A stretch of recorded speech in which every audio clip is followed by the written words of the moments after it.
तो जैसा कि लास्ट एपिसोड में हमने देखा था, चैंग जो होता है वो शूकाई को पकड़ लेता है और शूकाई को पकड़ने के बाद वहाँ पर डॉगी पैलेस के लोगों को दिखाते हुए बोलता है कि क्या तुम अपने पैलेस मास्टर को ढूंढ रहे हो? जो तुम्हारी पैलेस मास्टर है वो मेरे पास में है। और इतना बोलते के साथ ही अब जो चैंग होता है वो जोर जोर से हंसने लगता है और वो हंसते हुए बोलता है कि ये इस वर्ल्ड की नंबर 1 जीनियस थी जो कि फर्स्ट रैंक पर बैठी हुई थी, लेकिन ये भी यहाँ पर मेरे सामने नहीं टिक पाई। तो अब आखिर इस वर्ल्ड के अंदर कौन ही ऐसा पर्सन होगा जो कि मुझे रोक पाएगा? तुम्हारे सामने यही रहेगा कि चुपचाप मेरे सामने सरेंडर कर दो और मुझे अपना किंग मानो, क्योंकि मैं अब इस वर्ल्ड का सबसे पावरफुल पर्सन हूँ जिसे कि इस वर्ल्ड के अंदर कोई भी नहीं हरा सकता। और इतना बोलते के साथ ही हम देखते हैं कि वो अपनी बॉडी से बहुत ही पावरफुल ऑरा को रिलीज करने लगता है। जिसके बाद अब हम जो डॉगी पैलेस के डिसाइबल होते हैं उन्हें देखते हैं जो कि आपस में बातें करने लगती है। और उनमें से एक डिसाइबल बोलती है कि इससे तो यहाँ पर वूज एंड का कल्टीवेटर भी नहीं हरा पाया, पैलेस मास्टर भी यहाँ पर हार गई, तो फिर आखिर कौन होगा जो कि इसे यहाँ पर हरा पाएगा? और उसके इतना बोलते के साथ ही हम देखते हैं कि वहाँ पर जो चैंग होता है वो चिल्लाते हुए अपनी ब्लैक फियोनिक्स से बोलता है कि ब्लैक फियोनिक्स, यहाँ पर जितने भी मर्द हैं उन सभी को जलाकर डिस्ट्रॉय कर दो, यहाँ पर सिर्फ बस वोमेन ही बचनी चाहिए। और उसकी इतना बोलते के साथ ही अब जो ब्लैक फियोनिक्स होती है वो वहाँ पर अपनी फायर को करना स्टार्ट कर देती है, जिसका वहाँ पर जो लोग होते हैं वो चिल्लाते हुए बोलते हैं कि प्लीज़ कोई इस मॉन्स्टर को यहाँ पर रोको। और उन लोगों के इतना बोलते के साथ ही अब जो डॉगी पैलेस की एक एल्डर होती है वो अपने मन में सोचती है कि यह पर्सन तो यहाँ पर हमारे पूरे के पूरे इस पैलेस को ही डिस्ट्रॉय कर देगा, क्या इसे यहाँ पर कोई भी नहीं रोक सकता? और उसके इतना सोचते के साथ ही शूमिंग जो होती है वो लिनफी की तरफ देखने लगती है और वो लिनफी की तरफ देखते हुए अपने मन में सोचती है कि क्या जो मास्टर लिनफी है वो हमारी यहाँ पर मदद करेगी। और शूमिंग ये सोच ही रही होती है, तभी लिनफी जो होता है वो उसे बोलता है कि ठीक है, मेरी तरफ इस तरह से देखना बंद करो, मैं उसे रोकने के लिए जा रहा हूँ। जो सुनते के साथ ही वहाँ पर जो लड़कियाँ होती है वे खुश होते हुए बोलती है कि फाइनली जो मास्टर लीन है इमोर्टल के री इनकारनेशन वो हमारी यहाँ पर मदद करने के लिए तैयार हो गए हैं, प्लीज़ हमें बचा लीजिए। और उन लड़कियों के इतना बोलते ही जो शोमिंग होती है वो भी अपने मन में सोचती है कि चलो फाइनली जो मास्टर लिनफी है वो यहाँ पर मदद करने के लिए तैयार हो गए, नहीं तो मुझे लग रहा था कि आज हम में से कोई भी नहीं बच पाएगा। और शोमिंग के इतना सोचते के साथ ही अब जो चैंग होता है वो लिनफी की तरफ देखते हुए बोलता है कि अच्छा तो क्या तुम ही लिनफी हो? वैसे भी मैं तुम्हें ही ढूंढने के लिए जाने वाला था, अच्छा हुआ तुम खुद ही यहाँ पर मरने के लिए चले आए।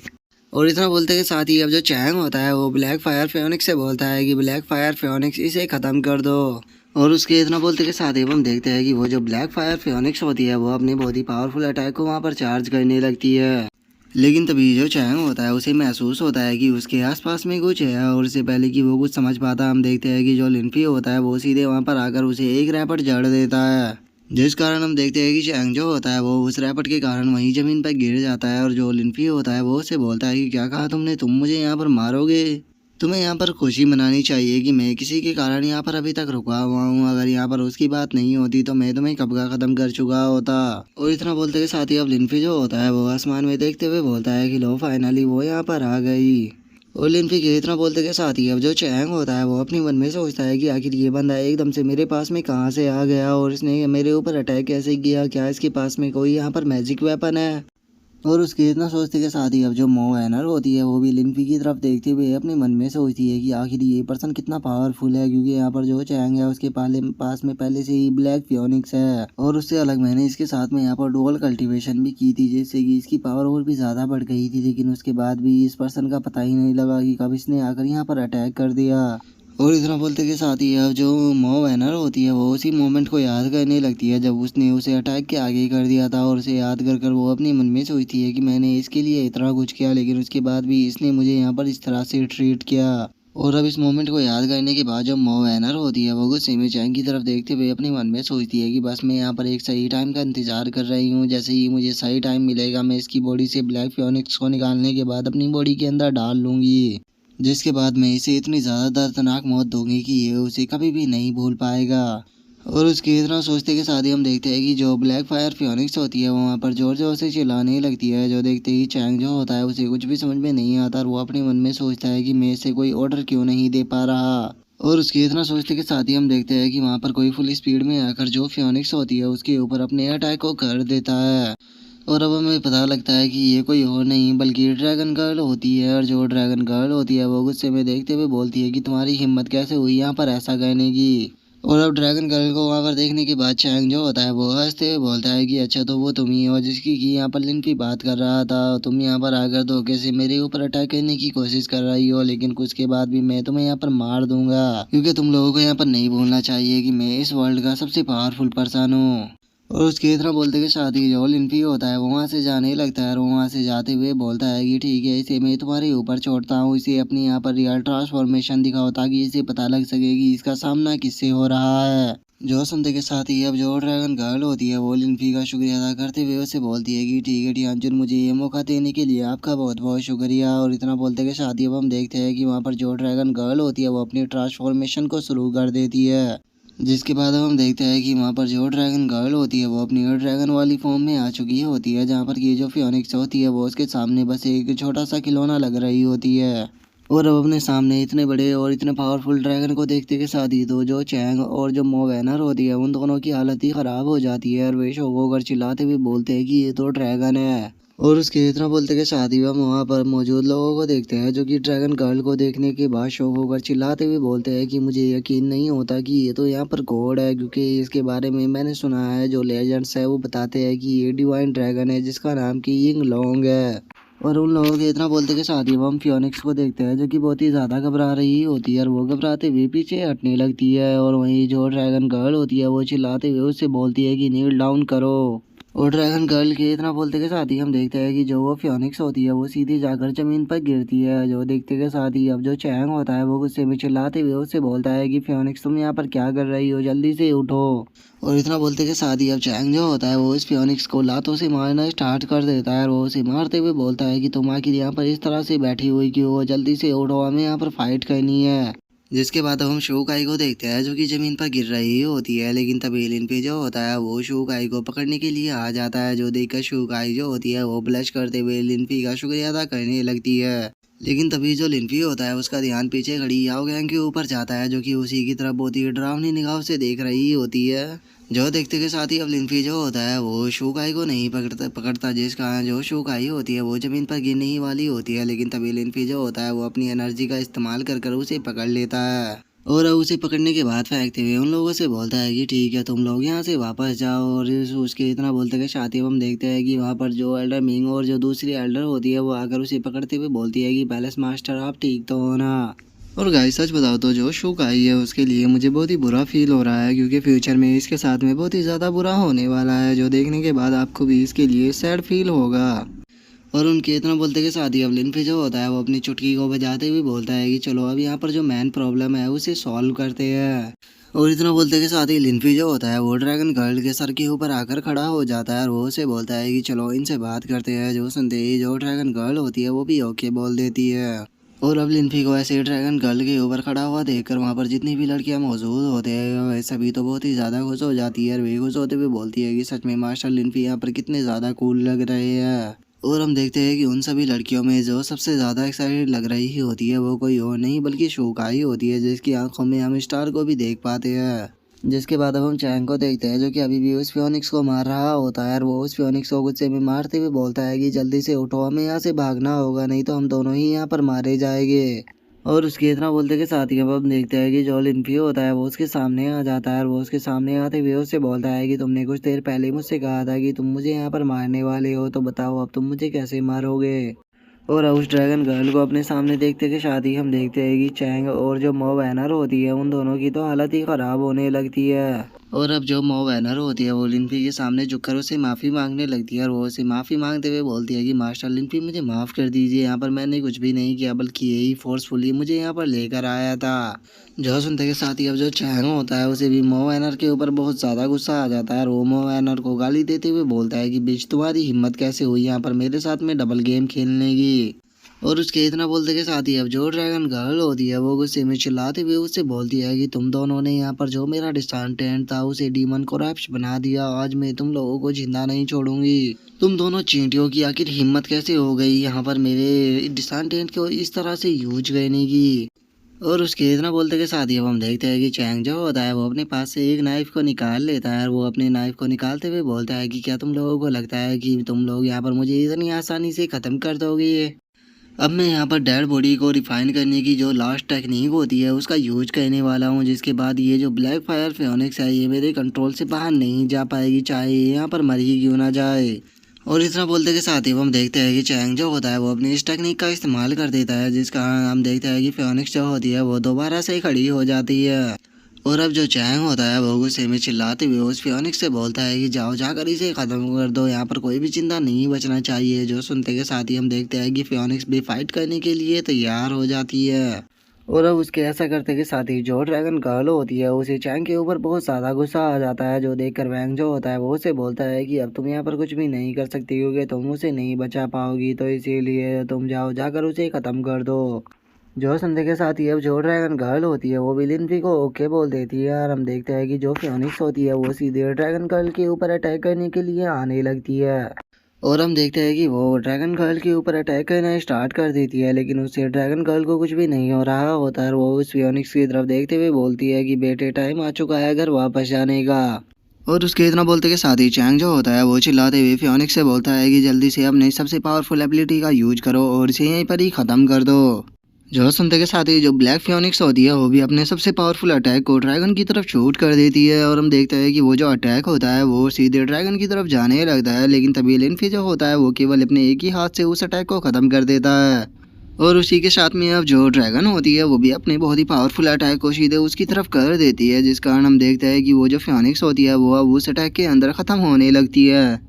जो देखते के साथ ही अब जो शुकाई होती है वो शौक होते हुए बोलती है कि यहाँ पर तो ये बात क्लियर है कि जो सीनियर लिनफी है वही इस फाइट को जीतने वाले हैं। तभी जो शूमिंग होती है वो भी बोलती है कि हाँ, हमें कभी भी जो सीनियर लिनफी है वो निराश नहीं करते। और उसके इतना बोलते के साथ ही अब लिनफी जो होता है वो चैंग के पास में आ जाता है, और वो चैंग के पास में आते हुए उससे पूछता है कि क्या हुआ, क्या तुम अब फाइट नहीं करोगे, जैसे कि खुद को एक्सप्लोज करना या फिर वार्निंग देना, ऐसा कुछ करना। दो देखते के साथ ही अब जो चैंग होता है उसे कुछ भी समझ में नहीं आता और वो यहाँ पर क्या करे, और वो गुस्से में बोलता है कि डैम इट, आखिर मैं यहाँ पर करूँ तो करूँ क्या। और इतना बोलते के साथ ही अब जो चैंग होता है वो सीधे लिनफी के सामने झुक जाता है, और वो लिनफी के सामने झुकते हुए बोलता है कि मैं इमोर्टल मास्टर लिनफी के बारे में नहीं जानता था, प्लीज़ मुझे माफ़ कर दीजिए, अगर मुझे आपके बारे में पता होता तो मैं कभी भी ऐसी गलती नहीं करता। और उसके इतना बोलते के साथ ही लिनफी जो होता है वो उसकी तरफ देखते हुए उससे बोलता है कि क्या तुम्हें ऐसा नहीं लगता कि अभी भी तुम्हारी बातों में कुछ मिस है, जैसे कि कोई और शब्द भी इन बातों में तुम्हें ऐड करना चाहिए था। जो सुनते के साथ ही अब चैंग जो होता है वो माफ़ी मांगते हुए बोलता है कि प्लीज़ मुझे माफ़ कर दीजिए, प्लीज़ मुझे माफ़ कर दीजिए, आज के बाद मैं कभी भी ऐसा नहीं करूँगा, और फ्यूचर में मैं आपको सर्व भी करूँगा, चाहे आपके लिए मुझे जान भी देनी पड़ जाए, लेकिन मैं आपको धोखा नहीं दूँगा। और अब चैंग की इस तरह की बातों को सुनकर जो मो वैनर होती है वो अपने मन में सोचती है कि सच में ये बंदा कितना ज़्यादा डिस्कस्टिंग है, मुझे अपने इस वर्ल्ड के अंदर नंबर 1 पोजीशन पर पहुंचना है, और ये बस यहाँ पर मेरा एक पपेट की तरह था, और चूंकि अब ये यहाँ पर मेरे किसी भी काम नहीं आ सकता तो अब टाइम आ चुका है इसका यहाँ पर ख़त्म होने का। और अब इतना सोचते के साथ ही मो वैनर जो होती है वो चैंग से बोलती है कि क्या हुआ, तुम तो शुगाई के साथ में अपनी रातों को रंगीन करना चाहते थे, और उसी के साथ में तुमने कहा था कि पूरा वर्ल्ड जो है वो तुम्हारे सामने नील डाउन करेगा, तो फिर अब तुम ऐसे ही अपनी जान की भीख यहाँ पर क्यों मांग रहे हो। और मो वैनर की अब इस बात को सुनते के साथ ही चैंग जो होता है वो मो वैनर के ऊपर गुस्से में चिल्लाते हुए उससे बोलता है कि तुम बिच कहेगी अपनी मुँह को बंद रखो। और उसके इतना बोलते के साथ ही हम देखते हैं कि जो मो वैनर होती है वो बड़ा ही क्यूट सा फेस बना लेती है, और वो क्यूट सा फेस बनाते हुए लिनफी से बोलती है कि टियानजुन प्लीज़ मुझे माफ़ कर दीजिए, इस पर्सन ने यहाँ पर मुझे फोर्स किया था, और अगर मैं इसे मना करती तो ये मेरी पूरी फैमिली को ख़त्म कर देता, इसीलिए मुझे इसका यहाँ पर साथ देना पड़ा। इसीलिए टियानजुन प्लीज़ इसे यहाँ पर जिंदा मत छोड़ना, ये बहुत ही बुरा पर्सन है, इसे यहाँ पर मार दीजिए, इसके जैसा पर्सन जीना डिजर्व नहीं करता, क्योंकि यहाँ पर इसने एक तरह से मुझे बंदी बनाकर रखा हुआ है, तो प्लीज़ इस लिटिल गर्ल को यहाँ पर बचा लीजिए, ये जो लिटिल गर्ल है ये आपकी काइंडनेस को कभी भी नहीं भूलेगी। और हम देखते हैं कि मो वैनर को इस बातों को सुनने के बाद चैंग जो होता है उसे मो वैनर के ऊपर बहुत गुस्सा आ रहा होता है, और वहीं जो मो वैनर होती है वो अभी भी अपनी चार्म टेक्निक को बंद नहीं करती, और वो अपने चार्म का यूज करते हुए उससे बोलती है कि ठीक है, मैं यहाँ पर अपने आप को भी आपको देने के लिए तैयार हूँ, अगर आप इस चैंग से मुझे बचा लेती है तो।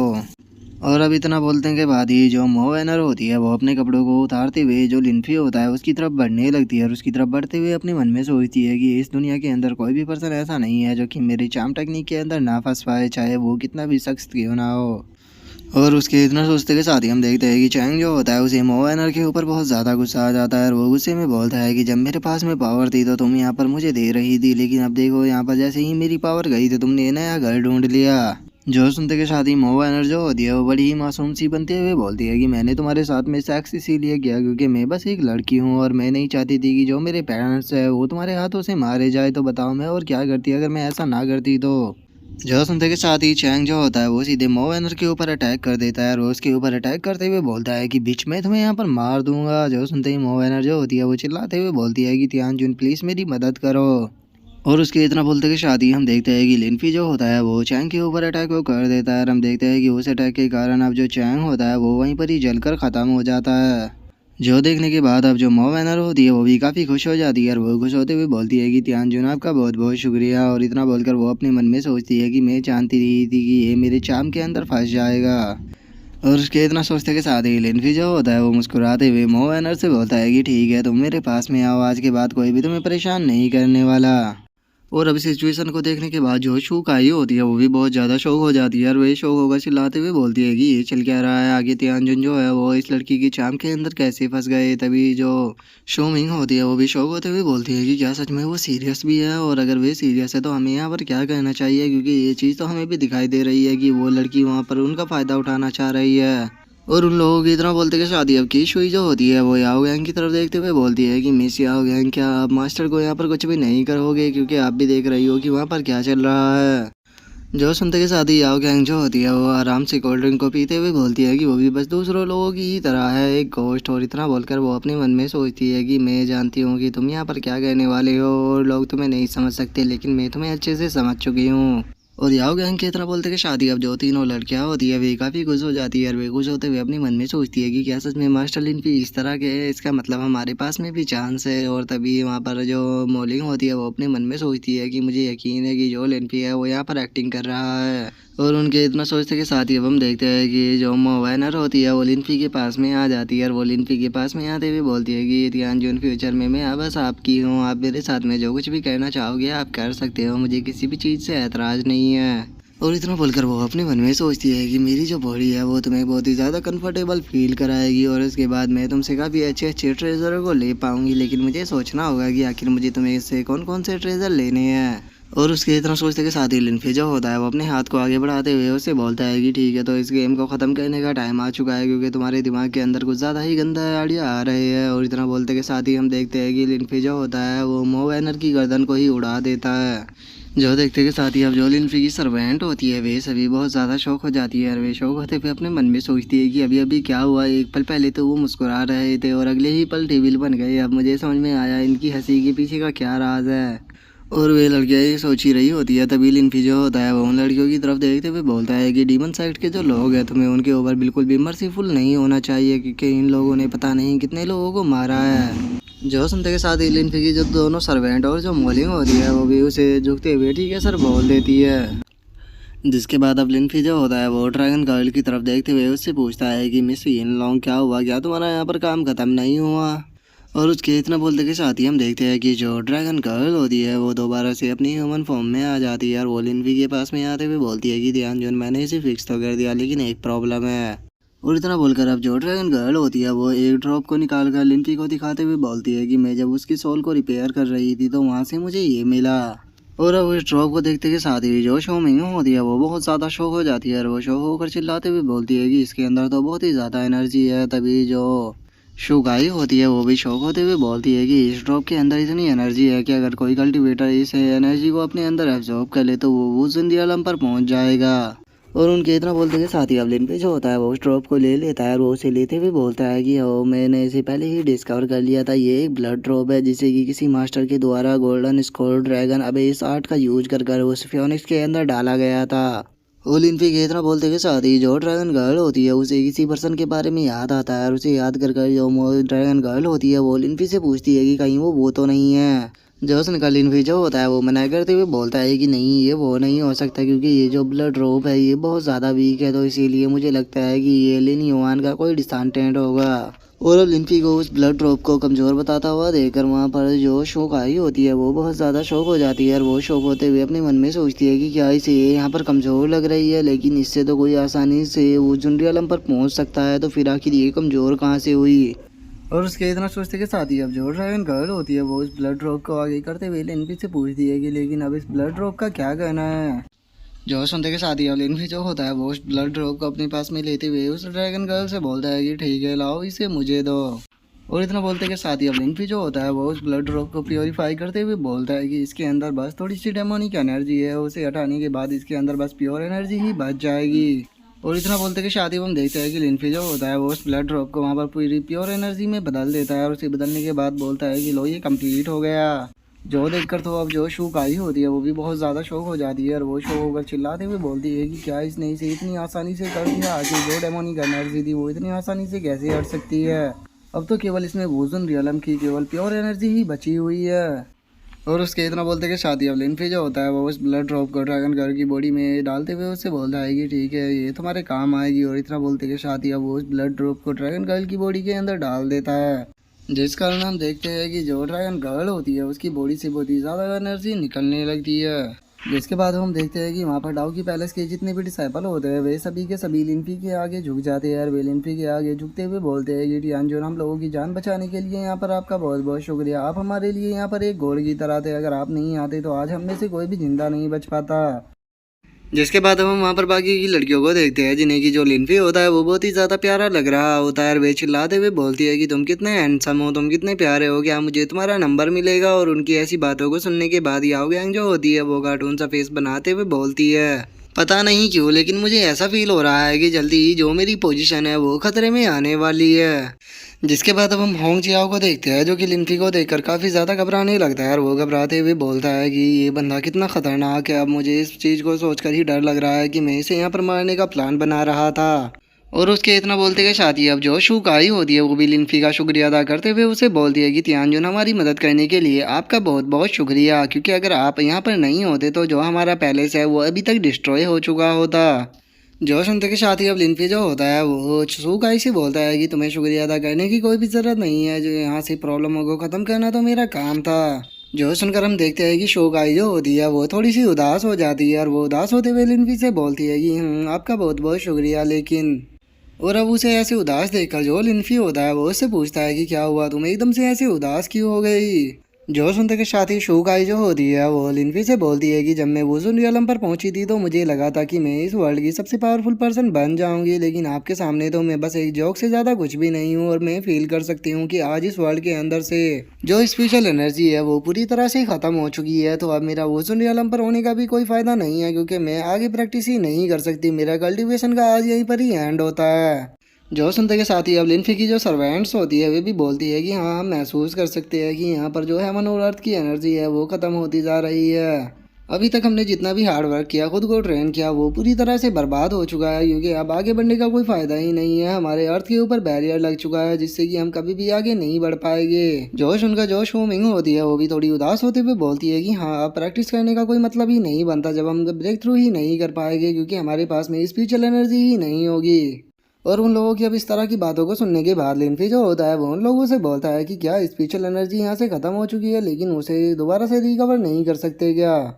और लिनफी की इस बात को सुनते के साथ ही जो शूक आई होती है वो बहुत ज़्यादा शौक हो जाती है और वो शौक होते हुए बोलती है कि क्या आप दोबारा से यहाँ पर स्पिरिचुअल एनर्जी को रिकवर करोगे, कहीं आप मजाक तो नहीं कर रहे। और शोगाई के इतना बोलते ही जो लिनफी की सर्वेंट्स होती है वे भी चिल्लाते हुए बोलती है कि लेकिन आखिर ऐसा मुमकिन भी कैसे है, क्या ऐसा किया जा सकता है क्योंकि स्पिरिचुअल एनर्जी इस पूरे वर्ल्ड के अंदर फैली हुई थी, तो हम इतनी ज़्यादा स्पिरिचुअल एनर्जी कहाँ से लाएंगे जो कि हज़ारों साल तक यहाँ पर बनी रहे। जो सुनते के साथ ही लिनफी जो होता है वो उन लोगों को बताता है कि मैं यहाँ पर कोई भी मजाक नहीं कर रहा, मैं जो ये स्पिरिचुअल एनर्जी है इसे दोबारा से रिस्टोर करूँगा ताकि ये जो वर्ल्ड है ये दोबारा से अंडरस्टैंडिंग के अंदर आ सके। और अब लिनफी की इस बात को सुनते के साथ ही सभी लड़कियां जो होती है वो लिनफी की तरफ देखने लगती है और वे लिनफी की तरफ देखते हुए अपने मन में सोचती है कि अगर तियानजुन ये कह रहे हैं तो वे पक्का इस चीज़ को कर पाएंगे क्योंकि वे कभी भी झूठ नहीं बोलते। और वे ये सोच ही रही होती है तभी लिनफी जो होता है वो उनसे बोलता है कि क्या तुम इस चीज़ को जानने के लिए क्यूरियस नहीं हो कि अभी तक भी मेरी जो स्पिरिचुअल एनर्जी है वो ख़त्म क्यों नहीं हुई है, जबकि जो ये वर्ल्ड है इसके अंदर से 3000 साल पहले से ही जो स्पिरिचुअल एनर्जी थी वो ख़त्म होना स्टार्ट हो गई थी। जो सुनते के साथ ही अब जो शौक आई होती है वो बहुत ज़्यादा शौक हो जाती है और वो शौक होते हुए बोलती है कि 3000 साल पहले तो गॉड्स का एरा हुआ करता था। और शुगाई के इतना बोलते के साथ ही याओ गैंग जो होती है वो अपने मन में सोचती है कि 3000 साल पहले तो जो लेनफे था उसने डीमन लॉर्ड जो कि सिक्स पाथ ऑफ रीइंकार्नेशन था उसके साथ में फाइट की थी। और उनके इतना सोचते के साथ ही अब लिनफी जो होता है वो उनको बताता है कि जो वूटियान और जो युआनसी की स्टोरी है वो कुछ भी नहीं है, बस वो कवर करने के लिए है ताकि इस वर्ल्ड की जो स्पिरिचुअल एनर्जी थी उसे कवर किया जा सके कि आखिर इसके साथ में हुआ क्या था।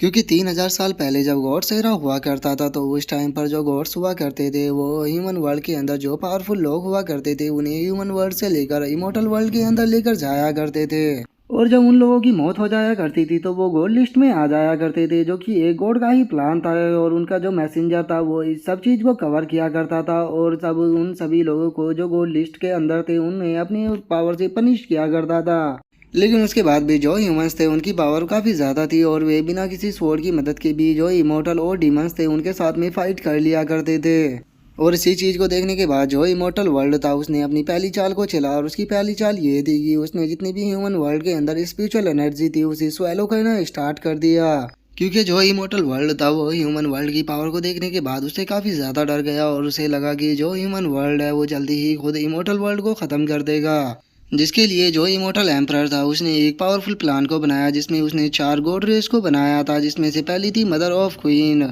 जो कि खुद उसकी वाइफ थी और उसने उसका इसीलिए यूज़ किया क्योंकि वो उसको काफ़ी ज़्यादा सपोर्ट किया करती थी और वो जानता था कि उसके प्लान को सक्सेसफुल बनाने के लिए वही उसका साथ दे सकती है। इसीलिए क्वीन मदर जो थी उसे कूलिन मिरर दिया गया और उसी के साथ में ताई ईस्टर्न एम्परर जो था उसे ईस्टर्न एम्परर दिया गया और जो एम्परर जानवू था उसे रिवर्स रेदर स्वॉर्ड दी गई और वहीं जो एम्परर जून था उसे हाउटियान टावर दिया गया। और यही जो चारों गॉड्स थे ये मिलकर इमोर्टल एम्परर के लिए जो ह्यूमन वर्ल्ड था उसके अंदर से स्पिरिचुअल एनर्जी को इकट्ठा करने के बाद जो इमोर्टल वर्ल्ड था उसके अंदर भेजा करते थे। जो सुनते के साथ ही अब जो शोक आई होती है वो लिनफी से पूछती है कि मास्टर लिनफी, मुझे एक चीज़ समझ में नहीं आई कि आखिर उन्होंने इतनी बाद में जो एनर्जी थी उसे एब्जॉर्ब करना स्टार्ट क्यों किया, क्योंकि जब गोल्ड लिस्ट में ह्यूमन आ चुके थे तो वे तब से भी तो इस चीज़ को स्टार्ट कर सकते थे। जो सुनते के साथ ही अब लिनफी जो होता है वो उन लोगों को बताता है कि शुरू में उन्होंने ऐसा इसीलिए नहीं किया क्योंकि वे लोग काफ़ी ज़्यादा डरे हुए थे और डर के कारण उन्होंने ऐसी चीज़ नहीं की। जो सुनते के साथ ही सभी लोग काफ़ी शौक हो जाते हैं और वे शौक होते हुए बोलते हैं कि आखिर वे किससे डरे हुए थे, ऐसा कौन हो सकता है जिससे कि खुद गॉड डर रहे हो। और उसके इतना बोलते ही अब जो याओ गैंग होती है वो लिनफी की तरफ देखने लगती है और वो लिनफी की तरफ देखते हुए अपने मन में सोचती है कि मैं जानती हूँ कि जो वे चारों गॉड्स थे वे तुमसे डर रहे थे और इसीलिए उन्होंने इंतजार किया तुम्हारा डीमन लॉर्ड से फाइट करने का। और जब डीमन लॉर्ड से फाइट करने के बाद तुम कमज़ोर हो गए तो उसके बाद जो इमोर्टल एम्परर था उसने अपने प्लान को चालू करना स्टार्ट किया और उसने ह्यूमन वर्ल्ड के अंदर से जो स्पिरिचुअल एनर्जी थी उसे अब्जॉर्ब करना शुरू कर दिया। और अब इतना सोचने के साथ ही जो याओ गैंग होती है वो लिनफी से पूछती है कि अच्छा तो मुझे समझ चुकी हूँ कि यहाँ पर जो कुछ भी हुआ है वो उन फोर्थ गॉड के द्वारा ही किया गया है, तो लेकिन अब क्या इसे रिकवर नहीं किया जा सकता और अगर इसे रिकवर किया जा सकता है तो वो कैसे होगा। जो सुनते के साथ ही अब लिनफी जो होता है वो उनको बताता है कि हमें जो जियानमू ट्री है उसे दोबारा से रीजनरेट करना होगा, उसके बाद को ऑटोमेटिकली जो स्पिरिचुअल एनर्जी है वो स्टार्ट हो जाएगी। और जियानमू का नाम सुनते के साथ ही जो लिनफी की सर्वेंट्स होती है वे आपस में बातें करने लगती है और वे आपस में बातें करते हुए बोलती है कि लेजेंडरी डिवाइन ट्री जियानमू, ये इसके बारे में तो मैंने सुना है जो कि हेवन और अर्थ के साथ में जुड़ा हुआ था और लेकिन मैंने सुना है कि वो तो डिस्ट्रॉय हो गया था। जो सुनकर जो दूसरी सर्वेंट होती है वो पहली वाली से बोलती है कि तुम ये कैसी बातें कर रही हो, क्या तुम्हें लगता है कि ऐसी एक्स्ट्रा ऑर्डिनरी चीज़ को कोई डिस्ट्रॉय कर सकता है। और उसके इतना बोलते के साथ ही अब लिनफी जो होता है वो थोड़ा मासूम सा फेस बनाते हुए उन लोगों से बोलता है कि बात यह है कि एक बंदे से फाइट करते दौरान जो जिनवू ट्री था उसे मैंने अपनी स्वॉर्ड से कट कर दिया था। और अब लिनफी की इस बात को सुनते के साथ ही तो हम देखते हैं कि वे सभी के सभी लोग बहुत ही ज़्यादा शांत हो जाते हैं और वे लिनफी की तरफ देखते हुए अपने मन में सोचते हैं कि इसे आखिर अब यहाँ पर कौन सी गाली दी जाए। जिसके बाद अब लिनफी जो होता है वो अपने मन में सोचता है कि ये बात 200 मिलियन साल पहले की है और मुझे आज भी याद है वो इकलौता ऐसा पर्सन था जिसने कि मुझे मजबूर किया था मेरी फुल स्ट्रेंथ का यूज करने के लिए। और इतना सोचते के साथ ही अब जो लिनफी होता है वो वहाँ से जाने लगता है और वो वहाँ से जाते हुए बोलता है कि ठीक है अब मैं यहाँ से जा रहा हूँ। जो सुनते के साथ ही जो शुगाई और जो याब गैंग होती है वह दोनों एक साथ ही लिनफी को पुकारने लगती है, जिस कारण हम देखते हैं कि वहाँ पर काफ़ी फनी सा मोमेंट बन जाता है और अब दोनों वे एक साथ ही एक दूसरे से बोलती है कि पहले तुम कहो। जिसके बाद अब शुगाई जो होती है वो लिनफी से बोलती है कि ठीक है पहले मैं ही अपनी बात को बोलती हूँ। तियानजुन, मैं आपसे पूछना चाहती हूँ कि क्या आप जो जियानमू है उसे रीजनरेट करने के लिए जा रहे हैं। जो सुनते के साथ ही लिनफी जो होता है वो उसे बोलता है कि वैसे तो मैं जो जियानमू है उसे रीजनरेट करूंगा लेकिन अभी इसमें जल्दबाजी करने की कोई भी ज़रूरत नहीं है क्योंकि पहले मुझे जो म्यूजिक सेक्ट है उसके अंदर जाना होगा और वहाँ से एक चीज़ को लेना होगा जो सुनते के साथ ही याओ गैंग जो होती है वो लिनफी से बोलती है कि तो फिर हमारा क्या, क्या तुम हमें अपने साथ में लेकर नहीं जाओगे। जो सुनते के साथ ही लिनफी जो होता है वो अपनी पावर का इस्तेमाल करते हुए बोलता है कि नहीं, तुम मेरे साथ में नहीं बल्कि घर पर जा रही हो। और इतना बोलते के साथ ही जो लिनफी होता है वो उन्हें घर पर ट्रांसफर करने के बाद अब खुद भी वहाँ से निकल जाता है। और वहाँ से जाते हुए लिनफी जो होता है वो अपने मन में सोचता है कि ये जो पैलेस है ये काफ़ी लंबे टाइम से साइलेंट पड़ा हुआ है, तो अब टाइम आ चुका है यहाँ पर चीज़ों को जगाने का। और उसके इतना सोचते के साथ ही हमारा व्यू जो होता है वो म्यूजिक सेक्ट के अंदर आ जाता है, जहाँ पर कि हम देखते हैं कि जो इन जोंग होती है वो आराम से बैठकर अपनी म्यूजिक को प्ले कर रही होती है। लेकिन तभी हम देखते हैं कि जो लिनफी होता है वो वहाँ पर आ जाता है। और वो वहाँ पर आने के बाद जो इन जोंग होती है उससे बोलता है कि तुम आगे जो यूकिन तियानिन है उसे क्यों प्रैक्टिस नहीं कर रही, जबकि वो मैंने तुम्हें दिया था। और अब लिनफी को वहाँ पर देखते के साथ ही जो इन जोंग होती है वो भी काफ़ी शौक हो जाती है, और वो शौक होते हुए बोलती है कि मास्टर लिनफी आप यहाँ पर क्या कर रहे हो। और इतना बोलकर अब जो इन जोंग होती है वो अपने मन में सोचती है कि जो मास्टर जीज हुई है उन्हें शक है कि जो सीनियर लिनफी है वो हेवनली डीमन पैलेस के डिसेंडेंट है, इसीलिए उन्होंने मुझे इस चीज़ को अलाउ ही नहीं किया कि मैं इनके द्वारा दिए गए उस म्यूजिक को प्रैक्टिस कर सकूं। लेकिन अब मुझे क्या कहना चाहिए, क्या मुझे इन्हें यहाँ से बताकर वहाँ पर भेज देना चाहिए। और वो ये सोच ही रही होती है, लेकिन तभी जो लिनफी होता है वो उसके माइंड के अंदर की बातों को पढ़ लेता है। और वो उससे बोलता है कि आगे जो चीज़ हुई है वो मुझ पर किस बात का शक कर रही है, क्या यहाँ पर कोई प्रॉब्लम हो गई है। जो सुनते के साथ ही अब इन जोंग जो होती है वो लिनफी को मना करते हुए बोलती है कि अरे नहीं नहीं, मैं ऐसा तो कोई भी बात नहीं है, मैंने तो ऐसा कुछ भी नहीं बोला। और उसके इतना बोलते के साथ ही हम देखते हैं कि वहाँ पर किसी के चिल्लाने की आवाज़ आती है, जो कि चिल्लाते हुए बोलती है कि डीमन सेक्ट के डिसेंडेंट ने हमारे म्यूजिक सेक्ट के ऊपर अटैक कर दिया है, जल्दी से म्यूजिक सेक्ट के एरिया को तैयार करो, ये यहाँ से बच के नहीं जाना चाहिए। और उन लोगों की इस बात को सुनने के बाद जो लिनफी होता है उसे तो समझ में ही नहीं आता कि वो इन लोगों को क्या जवाब दे, क्योंकि इन लोगों ने उसे डीमन का डिसेंडेंट बना दिया होता है। जो सुनते के साथ ही अब जो इन जोंग होती है वो घबराते हुए लिनफी से बोलती है कि सीनियर लिनफी प्लीज़ मुझे माफ़ कर देना, लेकिन आपको यहाँ से जल्द निकलना होगा, इससे पहले कि जो मास्टर है वो आ जाए। जो सुनकर लिनफी उससे पूछता है कि वो आगे रहेगा कहाँ पर। और उसके इतना बोलते के साथ ही हम देखते हैं कि वहाँ पर एक फॉर्मेशन बनना स्टार्ट हो जाती है, जो कि देखने में लोटस जैसी लग रही होती है। जिसे देखने के बाद इन जोंग जो होती है वो लिनफी को बताती है कि ये तियानियों फेंगी एरे है, जो कि हमारे म्यूजिक सेक्ट का सबसे पावरफुल प्रोटेक्शन एरे है। जो सुनते के साथ ही लिनफी जो होता है वो इन जोंग से बोलता है कि क्या तुम अपने सेक्ट के अंदर आए हुए गेस्ट का इसी तरह से स्वागत करती हो। और इतना बोलकर लिनफी जो होता है वो इन जोंग से बोलता है कि जो तुम्हारी सेक्ट मास्टर थी उसने यहाँ पर जितनी भी माउंटेन के अंदर गार्ड फॉर्मेशन थी उस सभी को एक्टिवेट कर दिया, लेकिन ये इतनी खास नहीं है, तो इसीलिए नेक्स्ट टाइम अपनी सेक्ट मास्टर को बोलना कि कोई बेहतर चीज़ करे, जिससे कि मैं भी थोड़ा खुश हो जाऊँ। और लिनफी की इस बात को सुनकर तो जो इन जोंग होती है उसे कुछ भी समझ में नहीं आता कि वो अब यहाँ पर लिनफी को क्या जवाब दे, और वो कार्टून सा फेस बनाकर उसकी तरफ देखने लगती है।